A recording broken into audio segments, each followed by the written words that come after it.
The second thing that stood out to me was the fact that they had made a Making a Strangler, which is ultimately a Making a Murderer parody. If you've seen Making a Murderer, you'll know that the premise of the show is that a man has been incorrectly imprisoned for the crimes of somebody else. Now again, I'm not taking a position on the case. I'm merely taking an objective view of the journey and the narrative that we're taken through Making a Murderer. And ultimately that journey is that a man has been incorrectly imprisoned, and were it not for this lady right here, Kathleen Zellner, taking it full Zellner and basically giving the Flax a colonoscopy.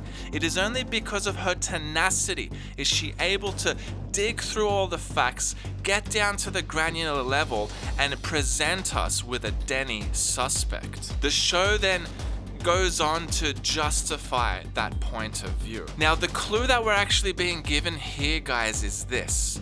If Making a Murderer, if the premise of the show is someone has been falsely accused, an attempt has been made to acquit them, a hardcore investigation of the facts happens, and ultimately a Denny suspect is provided, can we make the same assumption for Making a Strangler? That we have someone falsely accused, we have to attempt to acquit him, perform a hardcore investigation, and come up with a Denny suspect. That's what we're actually being encouraged to do, guys, with the Making a Strangler video. We're being encouraged to go full Zellner and take the approach of Kathleen Zellner. Still the same area.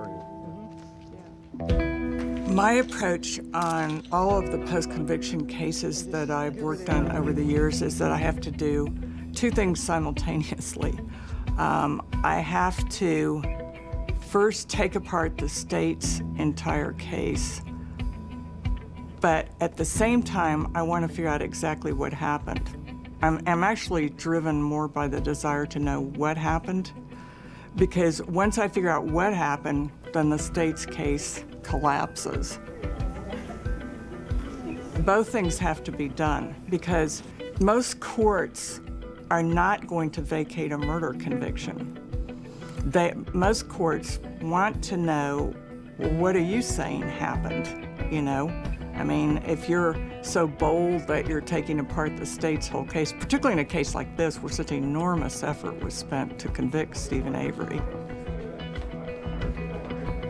Now, up until this moment right now, there has been no full Zellner-styled investigation. Because let me tell you something, Kemosabe. The challenge of this mystery isn't finding the Scranton Strangler. That part was easy. The challenge, guys, is to explain his story. And his story is spread out over 9 years worth of episodes.